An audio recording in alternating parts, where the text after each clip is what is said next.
The following announcement has been paid for by the WZWA Network.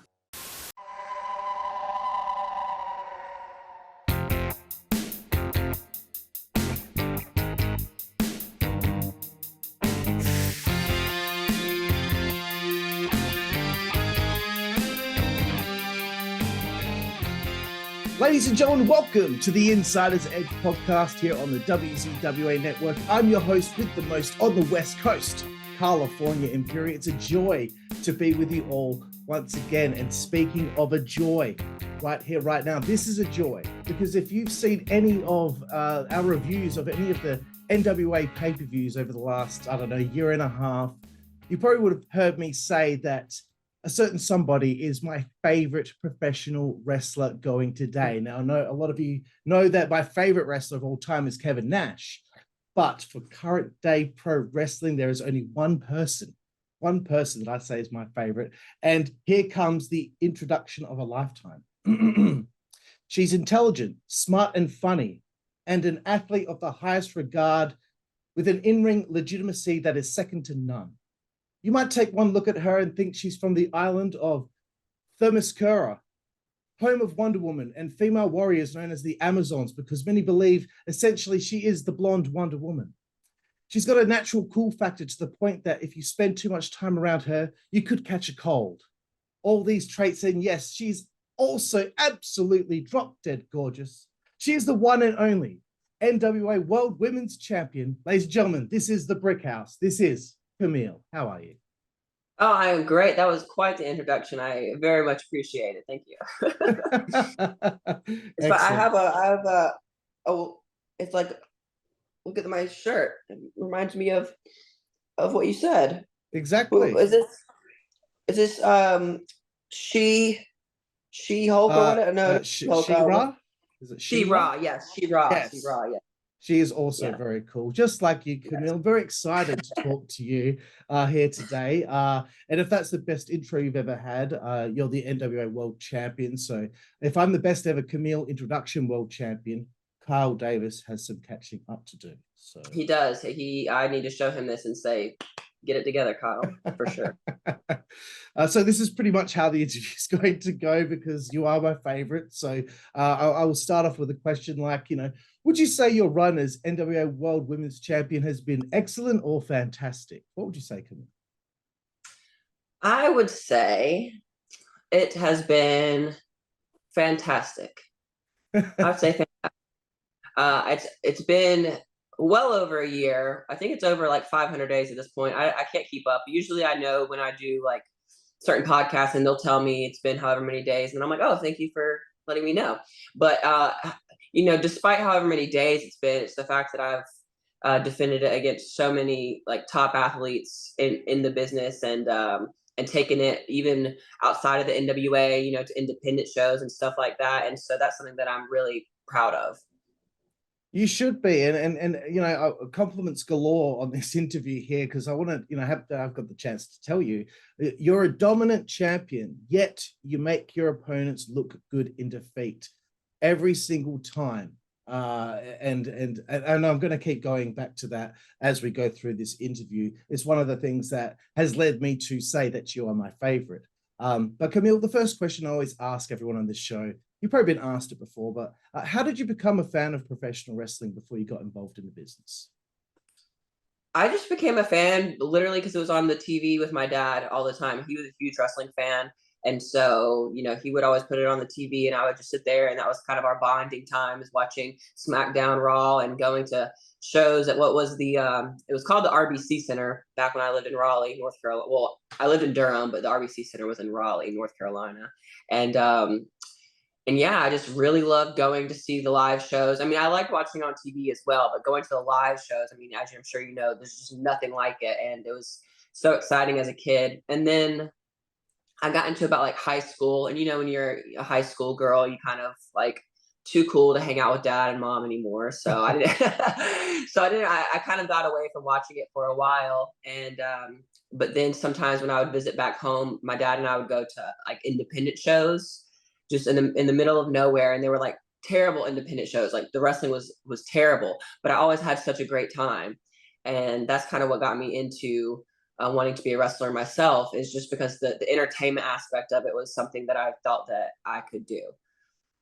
Right, that's cool because it used to be quite competitive because you've got a healthy background in sports, softball, football. Was there ever a sport, or is there anything that you're not good at? I would say soccer was not my brightest, point of athletics. I didn't really give it much of a chance. I only did it when I was little, like all little kids. You play soccer and it's all the little kids follow the ball, and it's just the little group of kids running around. You know how it is. And and the times I would be goalie, I would sit there and pick the grass. I was not really into soccer, and also because I hate running, absolutely hate it. It's the worst thing ever, and so that was not really for me. Soccer, well, football. I don't know what do they call it in Australia.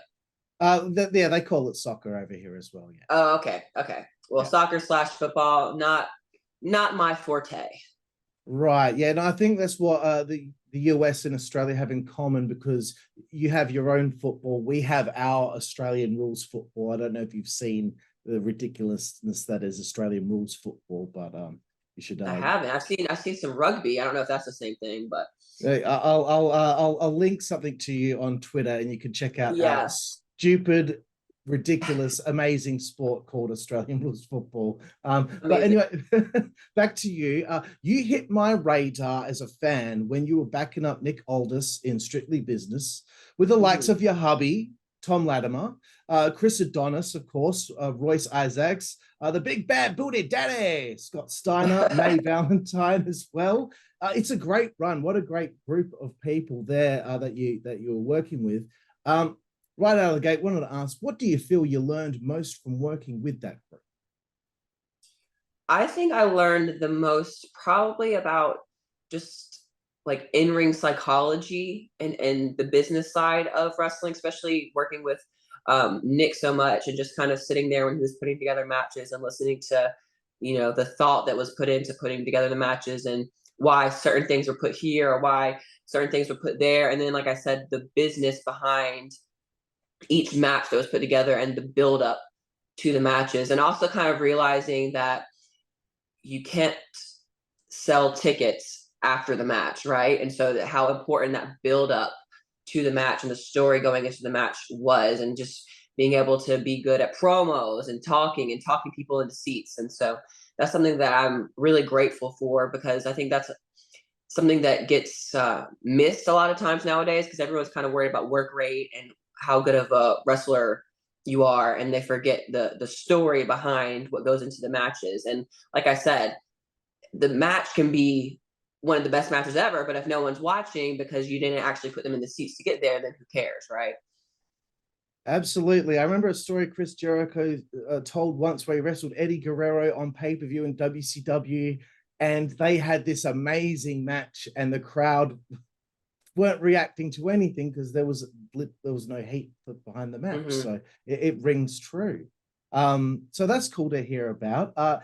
And another question I had here for you is, we're bouncing all over the place here, Camille. Oh, you're good. You're totally good. We're not keeping in any timeline here, but a lot of people in pro wrestling or in any endeavor where they're on television or in the public eye, they have what I'd call surreal moments in life. Aside from maybe winning the Burke and becoming world champion, what would you consider some of your surreal moments since being involved in the wrestling business?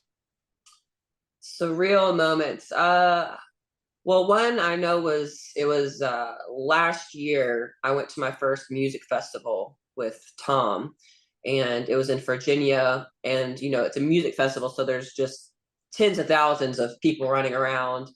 And I looked like this. I wasn't in the Camille, full glam and stuff like that. I just, I was in my festival wear and just a normal face and stuff. And then I remember they finally opened the gates to let everyone in, and it was a huge flood of people going into the place.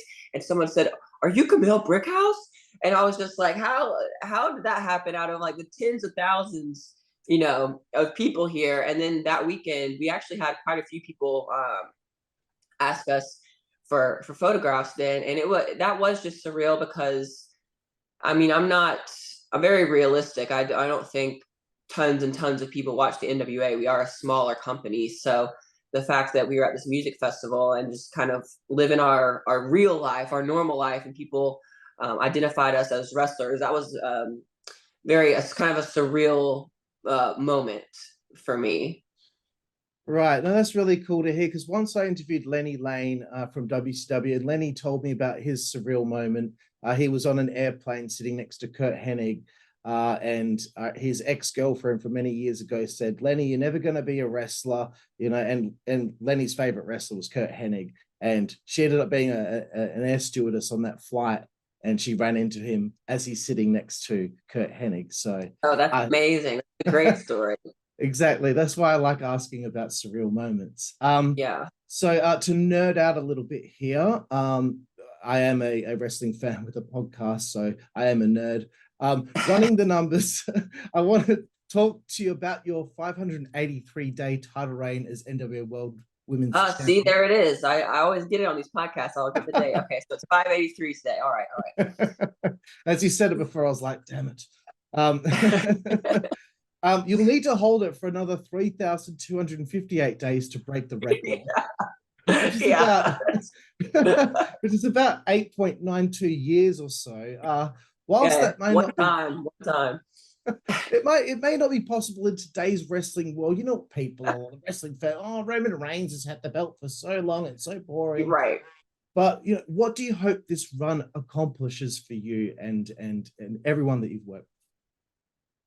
I just hope that it accomplishes, and I think it has already. The fact that, and don't get me wrong, very grateful for how I came into the NWA as Nick Aldis's insurance policy. But the thing is, I feel like people kind of looked at that as me being like a valet type of role, and when people see that as their first initial thought of you, it's kind of hard to go from a valet type of role to now you're an in-ring competitor. And I think that it almost, like I said, while I'm very grateful for the role, and that's how, people knew me at first, I also think it made it a little bit harder to become a legitimate wrestler in people's eyes, because it's like, well, she was just a valet. What is she doing, wrestling? And so when I first started wrestling, I think there was a lot of, doubt or criticism or questions about, is she going to be able to do this? And then, winning the title on top of that, is how is she going to handle this? Is she going to be able to have these, these lengthy matches with people and people that can't carry her, quote unquote, because she's green, all those things you hear and see. And I think, the fact that this run, I've just been proving myself over and over and over again that I can have a good match with not just vets, with anybody in there. And like you said previously, I think that I don't go into business like for myself. I'm already a champion. I already feel confident in where I am. I want the match to be entertaining for the people watching, and like you said, get the other person over even in defeat. And I think that's something that I have accomplished. I mean, I've gotten a few times from people in the back like, oh, you give them too much stuff, you know what I mean? But at the end of the day, I want to make sure that they're also walking away and they're elevated by their experience with me. Absolutely. And if you give them a little bit too much, but you still win, then that makes you look even better, as far as I'm concerned. And I don't think I wrote this down, but this is one thing that I wanted to say to you as a fan, because I've watched probably the last nearly 2 years worth of NWA's pay-per-views for our channel. And through that process, I became obviously a very big fan. And for the first time in, I don't know how many years, because I became a fan in 1998, I actually don't want you to lose. And this is how I was when I was 12, when I watched the NWO or DX. I never wanted them to lose. And then I became too much of a smart fan, and so I kind of lost that. But now it's actually come back into my life, that I'm on the edge of my seat. I don't want, it's like someone going for their favorite football team. They don't want them to lose ever. So it's funny how it became like that for me. And I feel so silly that that's what's happened, but it makes it so much more exciting, because the suspense that is built in every single pay-per-view title match that you've had, I'm telling you, all these matches that you've had from Melina, Taya Valkyrie, Kylan King, who I didn't even know of her beforehand. And after that, I was like, wow, she's great. Max the Impaler, I was really getting upset because I thought Max was going to beat you. So I can't believe I felt these feelings. But anyway, this That's was what good was, though. That's good. Yeah. it is good. It's good to feel Yeah. that feeling again. But It this is. was what was leading to my next question was, you know, your opponents during this run have been fantastic. And I really do believe you've stolen the show on some of these pay-per-views. Who during this run do you feel you have clicked with the most and had the most chemistry with? The most chemistry with, I would say, is Taya Valkyrie. And I mean, that it goes to her, the fact that she's been doing this for a very long time and she's wrestled all over the world in many different styles. And so Taya is one of those people that she can have a good match with anybody. And her pacing is so good. And the way that we just communicate in the ring together, it's great working with her. And she's just a fantastic person, you know, outside of wrestling. And so the chemistry there, every time that I have a match with her, I have anxiety before every match, but my anxiety is a little bit less with Taya, just because I know that, like we talked about, the chemistry is there, and I trust her 100%. Right, that's very cool to hear, and I could feel that chemistry. I've seen you both work together a few times now, so I can feel that as a fan as well. Now speaking of the belt, the Burke, it's a very precious piece of history, and I only thought about this about 10 minutes before the interview, because I know if I have something that's really precious, I you know, like it's like a baby or like a Ming vase, like a very expensive vase. You know, do you carry that belt with you everywhere that you go? For me, it would stress me out with anxiety, considering the history of that belt and how old it is. So I don't like take it to McDonald's with me or anything like that, but but yeah, I mean, I take it with me even to signings and everywhere I go, like involving wrestling. I take it with me. But I will say, when I first got the belt, I forgot it a couple of times, but I didn't forget it completely. I just had to turn around and go back to the house and get it, because when you first get a title, you're not used to having it with you all the time. And so I'd be like, oh shit, and I have to go back and get it. But now I'm just used to it. And so many people too, they complain about the size of it. And I'm like, no, look, the size of it is perfect, because if you travel all the time with it, it's so easy to pack away and it's so easy to travel with. So I personally like that it's a small little feminine belt. I think that's cool too, because some people have these massive belts and they got to try and fit it in their bag, and it's heavy. And I can't even imagine people who are a double champion. That would suck. But yeah, it's too much. No, thank you. Moving forward, the interview here, I wanted to bring up this situation. I'm sure you've been asked about this before as well, but I was interested in hearing the answer directly to me. Leyla Hirsch was a really interesting opponent for you, and the match was fantastic. But this, you know, kind of the angle kind of kicked off at AEW Homecoming in 2021. I tuned into this show mainly to see Jericho versus Hoovy, and was pleasantly surprised to see that you were going to be there and have this interesting stare down with Leyla, because I honestly thought the size difference made you look even more impressive than you are, which I wasn't aware was possible. So well done, Leyla. But how did you enjoy the experience there at AEW in front of you know, their audience? And did you see the chatter online from fans that wanted to see more of you in AEW? So at that point, I'm pretty sure that I was on Twitter. Yeah, so I did see lots of people being like, and I mean, and like I said, I'm very realistic. So going into there, it was one of those kind of nervous things, because it's like, well, when we have that stare off, people are gonna be like, who in the hell is this? You know, and I knew there would be lots of people that didn't even know who I was. But I think that also kind of made it more fun, because like you said, then there's that chatter online, like, who is this? We want to see more of her. Like, wow, she's impressive, you know?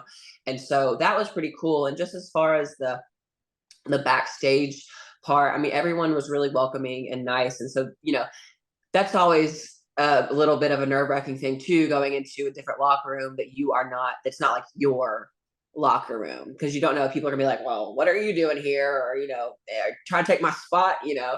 And so And so that was really cool. And Leyla was 100% cool with me wearing my heels in there to, give it that much of a more of that impressive, stare down. And I forgot who, because at first they wanted it just to be like Leyla in the ring and then me come to the side and it be us be kind of far apart and that be it. And then someone was like, no, like get in there and be face to face. And I'm so glad because I wanted to do that. But like I said, I was new. So I didn't want to go like, no, let's go face to face after they just said not to.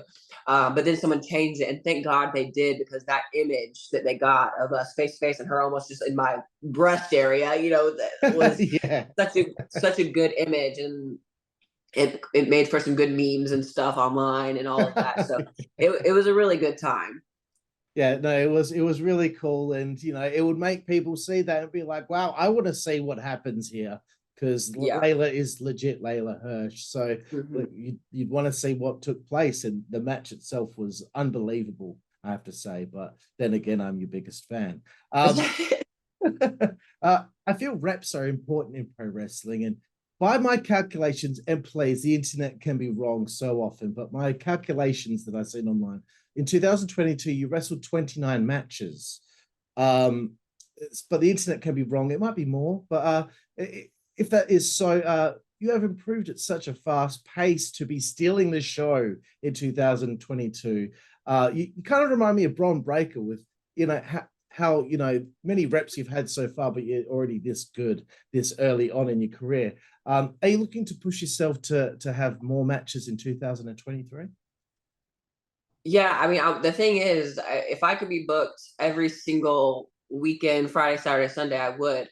But unfortunately, I also know my worth, and my rate is a bit higher than how a lot of people works. Yes, and so so that does have a bit to do with it for sure. Just being honest here. But when I do love working outside of the NWA, just 'cause like you said, it gets reps in, and also you're working with different people, so people you might not be used to, you might not know if you have any chemistry at all. And I think that's what challenges you and pushes you and makes you a better wrestler, to get in there with people that you've never even touched before and see what you can do. Like I just had two matches in the UK, and it was funny because it ended up being the same girl both nights in different places. And the first night, the match was pretty freaking good, but it's that first touch, the couple of little things here and there. And then the second night we wrestled, and it was just super smooth sailing. So it just goes to show, like, if you just get a couple of times with someone, how that chemistry can grow, and how you can just like learn from each other. And so I personally, like, I just was texting with someone about a booking, and they were like, do you mind working so and so? And I was like, well, I don't care. I'll work whoever. Like, that's, to me, is fun. And although they say that you only get better when you work with people that are better than you, which I do agree with to a point, I also think that you get better working with people that aren't as good as, not, I don't want to say as good, but as experienced as you, because then you have to learn how to remain calm throughout the match if stuff goes wrong, how you can fix it, and where the people watching don't realize that something went wrong. And so there's a lot of variables, I think, that play into it when you're getting to work with lots of different people. And so I definitely, in 2023, want to work as much as possible. But like I said, it also comes down to who can book me there. And so I've also been, my big goal for this year was, because I've trained with my husband, strictly my husband, for 4 years. And so now, while I love him and I think he's a great trainer and everything, and he's got me to this point I am today, I want to kind of venture off and train with new people, just to learn. Because I don't want to say I've learned all I can from my husband, but now I'm ready to like learn some new things from different people, because everyone has a different outlook on wrestling. Absolutely, and that's a good way to think about it. And to all you promoters out there, if you're watching this, come on, fork out the dough. It's ridiculous. But yeah, And you get what you pay for. That's what I think. So I think so. You're the world champ. Come on. You are very dedicated to the NWA right now. Obviously, you're adding such prestige to the Burke, as they say. This is where your heart lies right now. But to quote Kevin Nash, everybody wants to play for the Yankees. You're still very Right. young with your career way ahead of you. Would you ever want to possibly try with the WWE again? Now that you've had some more experience after that tryout that you did with them, because Mhm. I think you become a WWE megastar if it were to happen. Yeah, I mean, I think anybody that says no to that would be lying. Truthfully, it's WWE is, like you said, the Yankees. They're the top of the top, and so I think that anybody who takes their wrestling career seriously, they want to end up, even if it's just for 5 years or something like that, just an amount of time to prove like that you've quote unquote made it, and that all the work that you put in, all the long hours of driving, all of the grinding that no one sees has finally paid off. And so, yeah, I would love to have that opportunity at some point. I mean, even Billy, my boss, he understands as well, like the NWA. Although I freaking love working there and I love all of my coworkers, the office, it's great. We just aren't on that level yet, and that's a fact.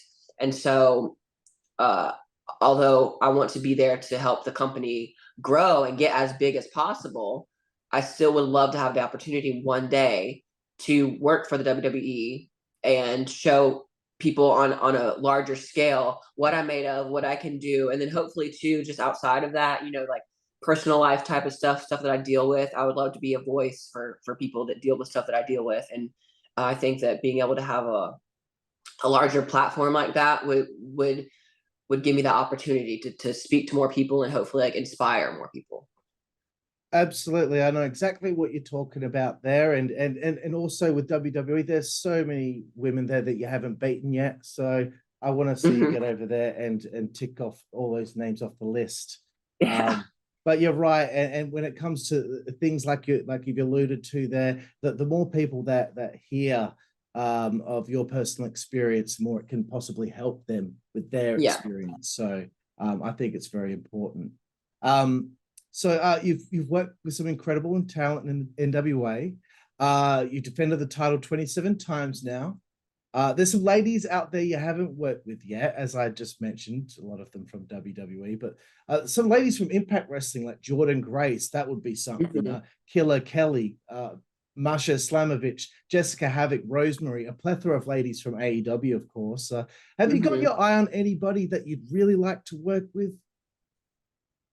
I do think that Jordan Grace is a good one just because, I mean, she's completely transformed her body into now she's quite the powerhouse herself. I know that she's significantly shorter than me, but she's jacked, and I know that she's a hard hitter and everything like that. And so getting in there with her and mixing it up would be really interesting. I'm trying to think. That's Impact Wrestling. Of course, I've said it a million times over at AEW. Would love the chance to wrestle Jade just because she's undefeated right now. She's a champion. I'm a champion. We're both athletic girls. Why not? Someone's got to beat her, and it might as well be you. Yeah, there you go. Another random question here that I wanted to throw out. The 11th of September 2000 was the last time that Medusa had a singles match. She's hinted for years she'd like to have one last match. Would you entertain that idea? Yeah, I entertained the other day on Twitter. Actually, I think I quote tweeted her "still a champion, who's going to take it from me" thing, and I was like, because I would definitely be interested in doing that. Just not only from it being Medusa standpoint. I mean, it's freaking Medusa, but the fact that, like you said, when's the last time she had a match? I think a lot of people would be interested to tune into that just to see what she's got left in the tank. What can she do? And if it's with me, then that would be fabulous. Yeah, I think she can do it. I think she can pull it off because I saw her in this video that she did with Paul Heyman where she suplexed the young lad into the pool. Um, Oh, she still has some stuff left in the tank, and she is feisty. She's a feisty woman, so I think that she would have a lot to prove to everybody. So I would be definitely very interested. Yeah, well, there you go, Deuce. If you see this, then let's make it happen. Yes. When you look back at the history of women's wrestling, Camille, is there anybody you feel hasn't received the credit they deserve for their contributions to the business? Yes, it's funny you say that because I always talk about Jazz. Jazz, she's one of the people that helps to produce an agent backstage, and I think that she was a bit ahead of her time, and I think that's maybe one of the reasons why she doesn't get the credit that she deserves. I mean, she looked the part. She was tough. She was realistic. Everything she did was aggressive, and that was kind of back in like the Divas era. And so I think that a lot of people kind of looked over that or looked past that, and so that's someone what I just don't understand why she doesn't get more credit for really being the first of that kind to be like a legitimate badass woman in wrestling. Yeah, it's a good point that you make there with her, because it seems like people were forgetting the fact that she was actually doing what she was doing in WWE, in that era several years prior in ECW. She was already doing that before Trish and Lita started really getting in there, and Victoria started really getting in there to, become, more well-rounded wrestlers and wrestle the same kind of style as Jazz. So that's a good point. And it just boggles the mind that she is not in their Hall of Fame yet. Yeah, and she's someone that they put her in there to work with Trish when Trish was brand new, and they trusted her to work with her when she was brand new. And so, like, even like credit for something like that, I don't think she's gotten credit for that. She kind of opened, the world up for Trish and helped guide her, and so she deserves all the credit in the world, I think. Absolutely. And as we mentioned Jazz's name, you've got people like Medusa, you got Ricky Morton, you got Austin Idol, all backstage there at the NWA, and more. That these legends, these veterans. Is there anybody in particular that you feel you have truly learned from the most?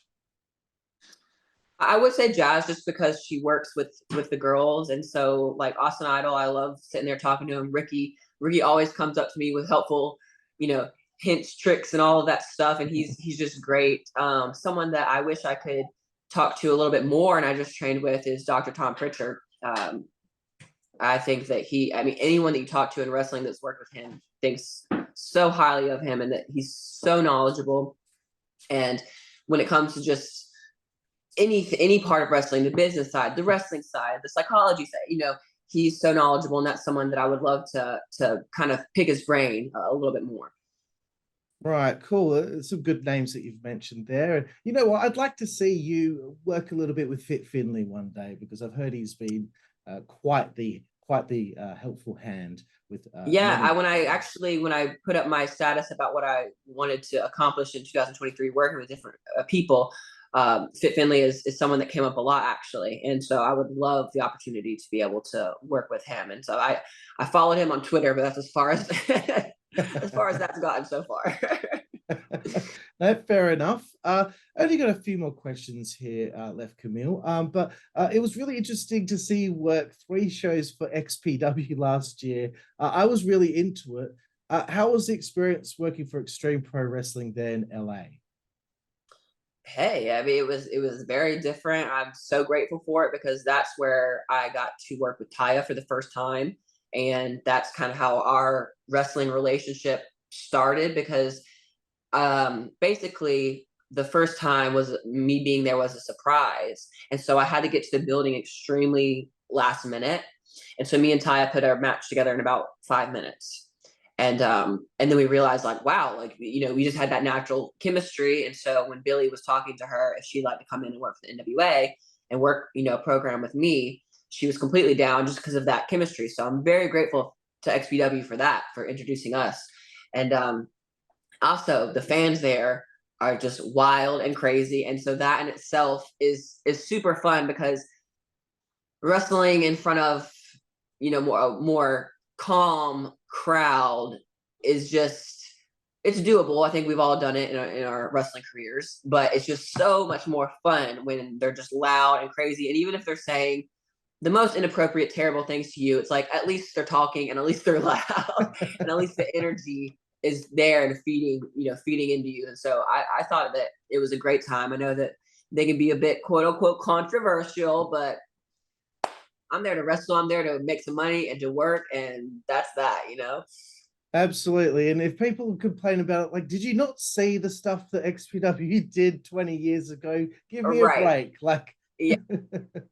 It's crazy how some fans are these days. But it was really interesting seeing you in an environment like that, seeing Chelsea Green in an environment like that, seeing Ty in an environment like that. Really interesting. And I think we also need some more Camille versus Deonna Purrazzo in the future. That's just my Yeah, I think so too. That was our first time ever touching then, and it was a lot of fun. Like I said, I like Deonna as a human being as well, and so being able to get in there with her and someone who, you know, I think she's very like respected her wrestling ability in the wrestling world, and so to kind of hold my own in there with her was really a good time, and I would love to be able to wrestle her again.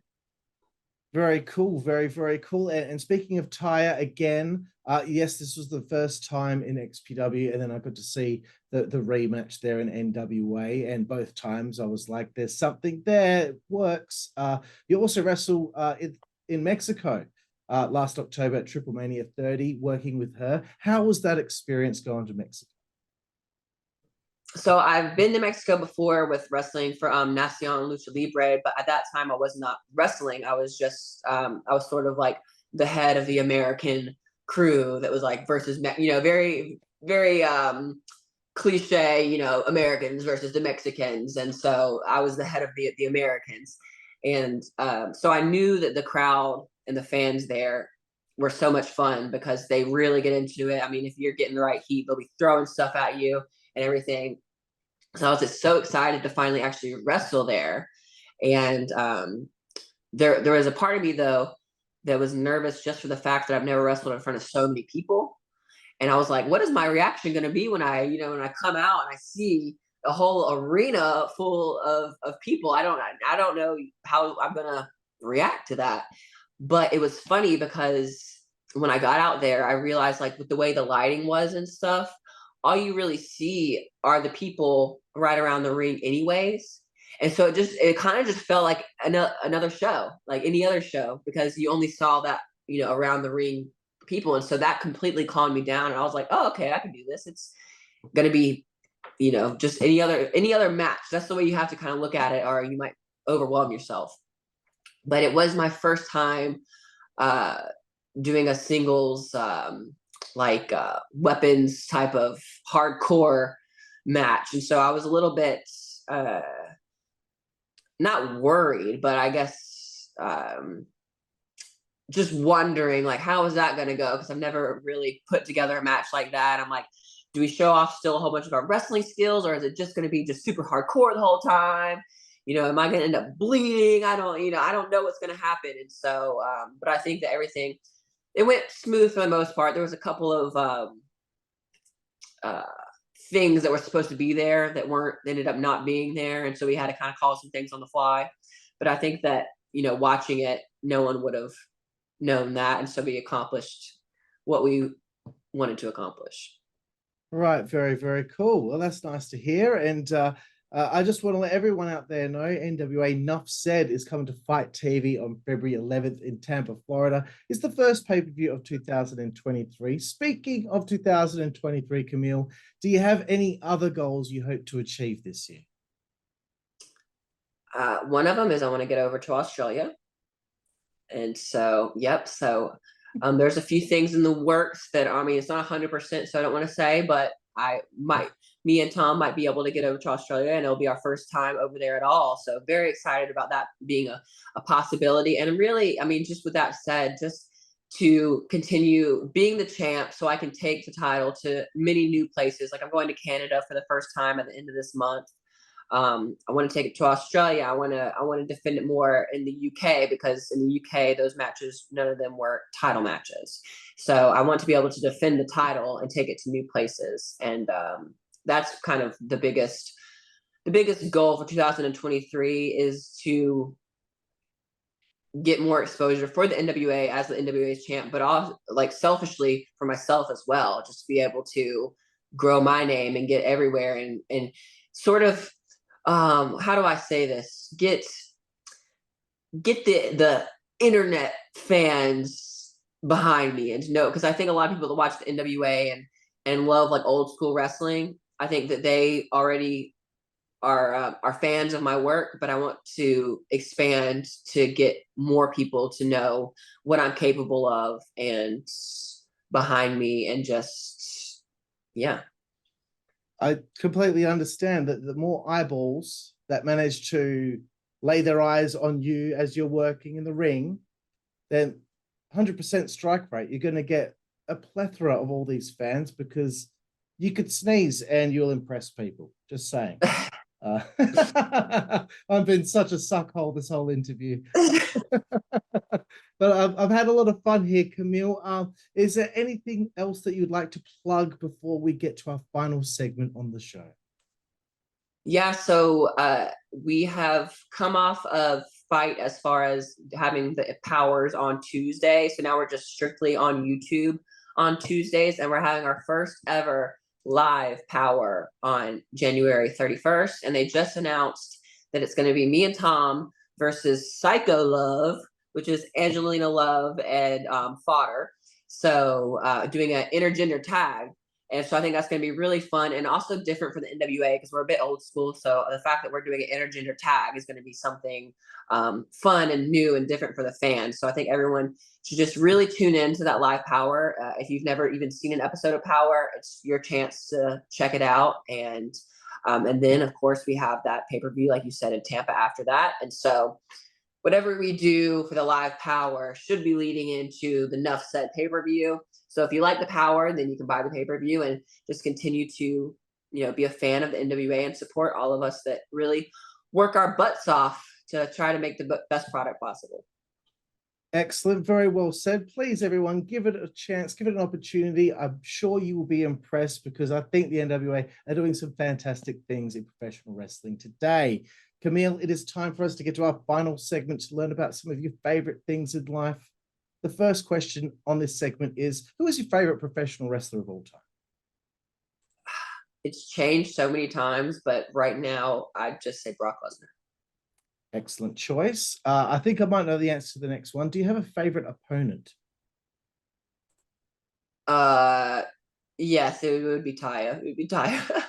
Also, in your career so far, do you have a match, one particular match that if someone asked you, show me a match of yours, what would be your favorite match? What would you show someone?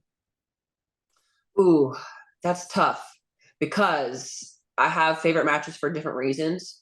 Like one of my favorite matches ever is me and Leyla, and it was because that was my first title defense outside of winning the title, and it was the first time that wrestling kind of clicked for me. And so that's holds a very special place in my heart. But as far as like the things that I can do and then the excitement and the storytelling in a match, I would say me and Taya at NWA 74 to check that out. Excellent. That's a good choice as well. Moving away from wrestling now, Camille, do you have a favorite book? Ooh, favorite book. I used to read so much when I was little, and now I don't read at all. The last thing I can't think of a favorite because my memory's terrible, but the last thing I read, I think it was like Gone Girl. I'm not saying it's my favorite ever, but that's the last thing I read was Gone Girl. That's okay. Sometimes people don't remember their favorite or don't have one. They'll mention the last one, so that's okay. Favorite TV show?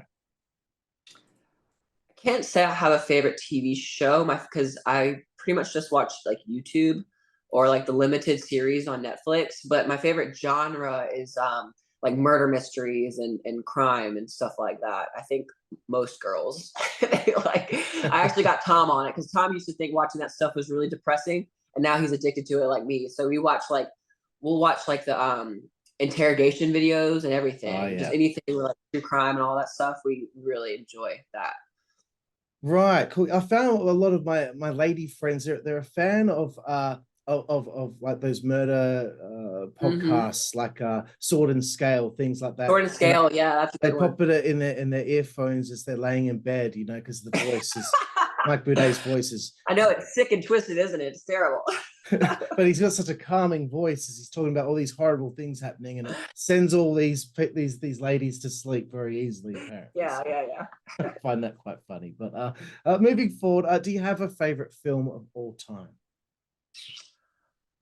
One that I usually say is I love Shawshank Redemption.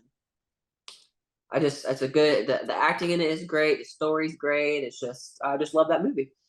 That's a good choice. We've had that quite a few times on the show. I think I've interviewed about 154 people by now. So that's come up a few times. And that movie did make me cry when I first watched it. Do you have a favorite musical artist or band? Oh, so I love sad songs or like lovey-dovey songs. So I love like Sam Smith, Ed Sheeran, those guys. I like anyone that can like sing. You know what I mean? I like singers with a little bit of soul. Very nice. Who would have thought that the Brick House was such a softie? Uh, Yeah, yeah. moving away from the arts now, not many more to go here, Camille. Do you have favorite food? Depends what kind of mood I'm in. If I'm like being bad, um, like a pizza or a burger. I really love cheeseburgers. Um, what I eat a lot, like multiple times a week, is sushi. So pizza, burgers, sushi. Yeah, I think pizza's probably the most popular answer in the show. Sushi's pretty close as well. And I Yeah. just smashed this huge burger earlier for dinner, so I'm I mean, down they're with great. You that. can't go wrong with a burger. You really can't. Definitely not. And continuing on talking about food, do you have a favorite place to eat on the road? Depends what time it is. A lot of times we get done super late and everything's closed, and so of course I'll just go to McDonald's. That's open. But as far as like sit down, I really I like Longhorn Steakhouse. Like any sort of steakhouse, if we have time to sit down, it's good because you can be pretty healthy. You can just get like a steak and a potato and not put a whole bunch of stuff on it. So to be healthy, any sort of steakhouse really. Very nice. So hopefully Outback Steakhouse might be one of those options. Yes, Outback is good. Yeah. Yep, we are good. Do you have a favorite alcoholic beverage? And if you don't drink, just a favorite beverage in general. I don't drink that much. It's usually like very special occasions. Favorite beverage. I really I'm kind of simple. I just like coffee. I have to have my coffee every single morning. And that's really all I drink is coffee in the morning, and then just I try to drink water throughout the day. But I could be much better about drinking more water. I'm kind of bad at it. But yeah, coffee, my favorite beverage. Very good. Iced, hot, all variations of coffee. Excellent, excellent choices. And I am drinking because right now for me is a special occasion. No, I See, appreciate it. I'm not done with the compliments yet, you know. I can't help myself. Two more to go here, Camille. Two more to go. This is kind of like some people may consider this the naughtiest question of your favorite things, but sometimes you can get a very meaningful answer as well. It's favorite male body part. You see a good-looking guy, you see Tom Latimer. You know, where will Yeah. Camille's eyes go to first?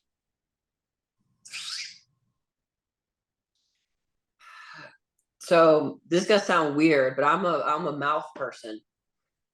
Yeah, I'm a very like I've gotten in trouble, but not in trouble, but will be like, "Why are you looking at my mouth when I talk to them?" Because sometimes it helps me hear, and so I like watch people's mouths when they talk, and also because I'm a big teeth person, and so I'm looking if they like floss and all of that stuff, and like the way their mouth moves when they talk is I'm a mouth person, so yeah, usually I'll look at people's mouths first. A Right, guy's very mouth. interesting. I think that's the first time we've had the mouth on the show.